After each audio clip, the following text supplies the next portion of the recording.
जिससे कश्मीर का रोज रोटी चलता है उनके पर কাশ্মীরের পহেলগাঁও জঙ্গি হামলার প্রতিবাদে পথে রাজনৈতিক দলগুলি। বুধবার নিয়ামতপুরে ঘটনার প্রতিবাদে সিপিএম এর পক্ষ থেকে আয়োজিত হয় এক ধিক্কার মিছিল। तो देश का तरक्की के लिए और नागरिक का पेट चलने के लिए सबसे पहला और अहम जो काम है वो होता है कि वहां पर शांति रहना चाहिए, भाईचारा रहना चाहिए। लेकिन आज हमारा देश में बार बार ये शांति और भाईचारा विघ्नित होता है, कभी आतंकवादियों के द्वारा और कभी भारतवर्ष के अन्य जो प्रतिक्रियाशील राजनीतिक दल हैं उनके द्वारा। পাশাপাশি এদিন সীতারামপুর স্টেশন থেকে নিয়ামত মোড় পর্যন্ত মশাল জ্বালিয়ে প্রতিবাদ মিছিল করে বিজেপি কর্মী সমর্থকেরা, যেখানে মুখ্য রূপে উপস্থিত ছিলেন বিজেপি নেতা বাপ্পা আচার্য, স্থানীয় ওয়ার্ড কাউন্সিলর অমিত তুলসিয়ান সহ অনেকেই।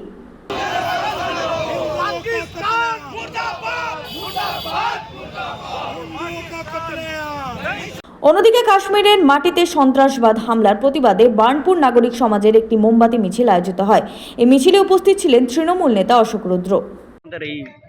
আপনারা দেখতে পাচ্ছেন গতকাল যে বর্বরচিত সন্ত্রাসবাদীরা যে ঘটনা ঘটিয়েছে কাশ্মীরের মাটিতে পহেলগাঁওতে, একদম নিরীহ পর্যটকদের যেভাবে তারা রক্তাক্ত করেছে তার প্রতিবাদে আজকে বার্নপুর নাগরিক সমাজের পক্ষ থেকে আমরা এই মোমবাতি মিছিলের আয়োজন করা হয়েছে এবং আমরা দাবি জানাই যে দেশের সরকারের কাছে, কেন্দ্রীয় সরকারের কাছে, যে দিনের পর দিন সন্ত্রাসবাদীরা এইভাবে দেশের মাটিকে লাল করবে, রক্তাক্ত করবে, এবার কিন্তু চরম কড়া ব্যবস্থা নিতে হবে এবং যারা এই ধরনের সন্ত্রাস ঘটায় তাদের কোনো ধর্ম হয় না।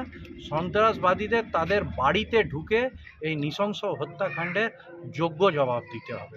এদিন আসানসোলের চার্চমোড় থেকে এই ঘটনার প্রতিবাদে কংগ্রেসের একটি মোমবাতি মিছিল বের হয়। উপস্থিত ছিলেন কংগ্রেস নেতা প্রসেনজিৎ পুইতুন্ডি, শাহ আলম সহ অন্যান্য কংগ্রেস নেতা ও কর্মীরা। আতঙ্কবাদী হামলা হয়েছে, সেই আতঙ্কবাদী হামলাতে যারা প্রাণ গেছে তাদের প্রতি আমরা শ্রদ্ধাঞ্জলি নিবেদন করলাম এবং তার সাথে সাথে এটাও আমাদের খুব দুঃখের বিষয় যে ভারতবর্ষে ইন্টেলিজেন্স বারবার কেন এইভাবে ব্যর্থ হচ্ছে। এর আগে আমরা পুলওয়ামা দেখেছি 42 জন সেনা জওয়ানের শহীদ হওয়ার, আমরা তাতেও আমরা যদি শিক্ষা নিই, গতকালকে আবার বলা হচ্ছে দেখি পাকিস্তান থেকে 3 জন জঙ্গি ঢুকেছে। তাহলে পাকিস্তান থেকে সেই 3 জন জঙ্গি ঢুকলো কী করে এবং তারা একদিনে এটা করেনি? তাহলে এটা যে প্রশাসনিক ব্যর্থতা, যে ইন্টেলিজেন্স ফেলিওর হচ্ছে। বান্টি খান ও সঞ্জয় যাদব, 99 নিউজ বাংলা, কুলটি ও আসানসোল।